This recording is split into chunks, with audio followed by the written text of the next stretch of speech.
तो चलिए सीधे मुद्दे पर आते हैं। स्ट्रेचिंग को लेकर जो पारंपरिक बातें हम सालों से सुनते आ रहे हैं ना, वो अब सच में काफी पुरानी हो चुकी हैं। आज के इस विश्लेषण में हम ये समझेंगे कि असली लचीलापन सिर्फ झुककर अपने पैरों की उंगलियों को छूने तक सीमित नहीं है, बल्कि सच कहा जाए तो ये हमारे नर्वस सिस्टम को हैक करने का एक बहुत ही सटीक और वैज्ञानिक तरीका है। आज हम इन अहम पहलुओं पर बात करने वाले हैं। सबसे पहले वार्म अप की नई परिभाषा तय करेंगे, फिर समझेंगे सक्रिय और निष्क्रिय स्ट्रेचिंग का फर्क, इसके बाद नर्वस सिस्टम को हैक करने के तरीके, इंजरी गैप यानी चोट के अंतर को पाटना, और आखिर में हम देखेंगे स्ट्रेचिंग का एक अल्टीमेट ब्लूप्रिंट। चलिए शुरुआत करते हैं अपने पहले भाग से, वार्म अप की नई परिभाषा। इसमें हम कुछ पुराने मिथकों को तोड़ेंगे। विज्ञान के कुछ हालिया आंकड़े वाकई चौंकाने वाले हैं। जब लोगों ने डायनामिक स्ट्रेचिंग की तो उनके हैमस्ट्रिंग के लचीलेपन में 5.7 अंकों का शानदार उछाल देखा गया। वहीं दूसरी तरफ वर्कआउट से पहले की जाने वाली स्टैटिक स्ट्रेचिंग यानी एक ही जगह पर रुककर खिंचाव देना असल में मांसपेशियों की ताकत और उनके रिस्पॉन्स टाइम को कम कर देती है। जी हाँ, फायदे की जगह नुकसान।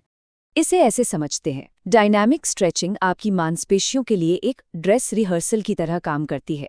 यह लगातार मूवमेंट से शरीर का तापमान बढ़ाती है। दूसरी तरफ वर्कआउट से ठीक पहले अगर हम स्टैटिक स्ट्रेचिंग करते हैं तो ये मांसपेशियों को सिर्फ शिथिल करती है, मानो हम उनकी बैटरी को ड्रेन कर रहे हों।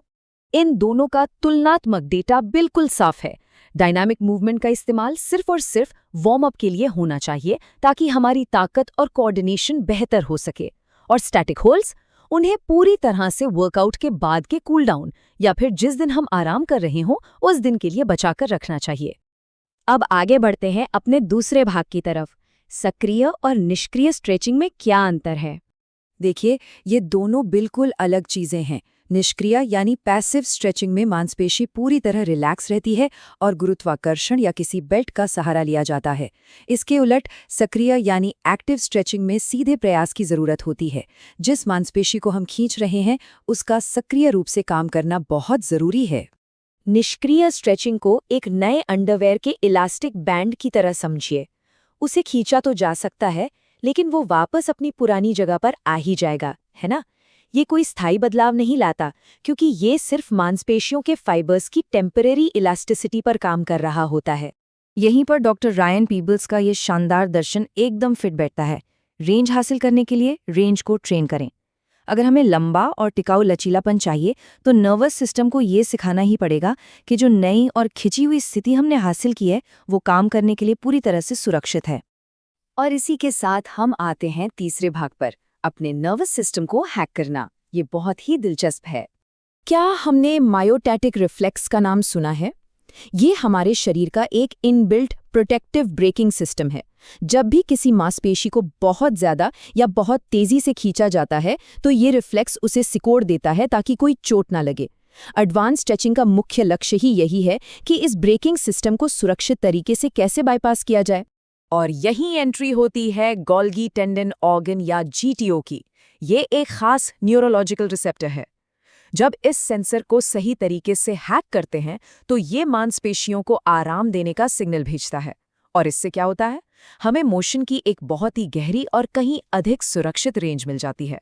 इसे करने का एक बहुत ही सटीक तरीका है एक्टिव आइसोलेटेड स्ट्रेचिंग यानी AIS।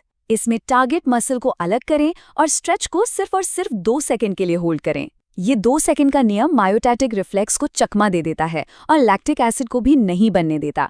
ऐसे 10 दोहराव कमाल के नतीजे देते हैं। इसके अलावा एक और बेहतरीन तरीका है PNF स्ट्रेचिंग।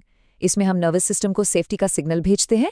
कॉन्ट्रैक्ट रिलैक्स तकनीक का इस्तेमाल करते हुए हम मांसपेशी को निर्देश देते हैं कि जब वो पूरी तरह से खिंची हुई स्थिति में हो तब भी उसे एक्टिव रहना है। चलिए अब अपने चौथे भाग की ओर रुख करते हैं, इंजरी गैप यानी चोट के अंतर को पाटना। अब एक बड़ा सवाल, आखिर ये इंजरी गैप होता क्या है? ये हमारे शरीर का वो डेंजर जोन है जहां भारी वजन या प्रेशर पड़ने पर हमारे जोड़ों के मुड़ने या टूटने की संभावना सबसे अधिक होती है। इसे थोड़ा और आसानी से समझते हैं। मान लीजिए किसी बाहरी दबाव से किसी अंग को एक निश्चित ऊंचाई तक धकेला जा सकता है, लेकिन सिर्फ मांसपेशियों की ताकत से उसे वहां रोका नहीं जा सकता। तो नियंत्रण की यही कमी इंजरी गैप कहलाती है। जो रेंज हमारे कंट्रोल में नहीं है वो उधार ली गई रेंज है और चोट हमेशा वहीं लगती है। तो इसका हल क्या है? हल है फंक्शनल रेंज कंडीशनिंग या एफआरसी। ये सीधा इसी गैप को टारगेट करता है। इसमें पेल्स और रेल्स जैसी तकनीकों के जरिए हम एक जोड़ के खिंचे हुए और सिकड़े हुए दोनों हिस्सों को उनकी बिल्कुल चरम सीमा पर मजबूत करते हैं। इससे शरीर का ढांचागत संतुलन बहुत शानदार हो जाता है। और अब हमारे विश्लेषण का आखिरी और सबसे अहम हिस्सा, द अल्टीमेट स्ट्रेचिंग ब्लूप्रिंट। चलिए सब कुछ समेटते हुए क्विक चीट शीट देखते हैं। वर्कआउट से पहले क्या करना है? शरीर को तैयार करने के लिए हमेशा डायनामिक स्ट्रेचिंग। रेंज बढ़ानी है तो पीएनएफ और एआईएस जैसी न्यूरो हैकिंग तकनीकें। जोड़ों को स्वस्थ रखना है तो हफ्ते में 3 से 5 बार एफआरसी प्रोटोकॉल करें। और जिन दिनों आराम कर रहे हो उन दिनों टिश्यू की रिकवरी के लिए स्टैटिक होल्ड्स सबसे बढ़िया हैं। इस चर्चा को खत्म करने से पहले सोचने के लिए एक बात छोड़ते हैं। अगर हमारा लचीलापन असल में नर्वस सिस्टम के साथ लगातार होने वाली एक बातचीत है, तो फिलहाल हमारे शरीर को किस चीज़ से पीछे हटने के लिए प्रोग्राम किया गया है? शायद अब वक्त आ गया है कि हम अपने रोज़मर्रा के मोबिलिटी रूटीन पर मौलिक रूप से फिर से विचार करें, ताकि जीवन भर हमारे जोड़ों की मजबूती बनी रहे।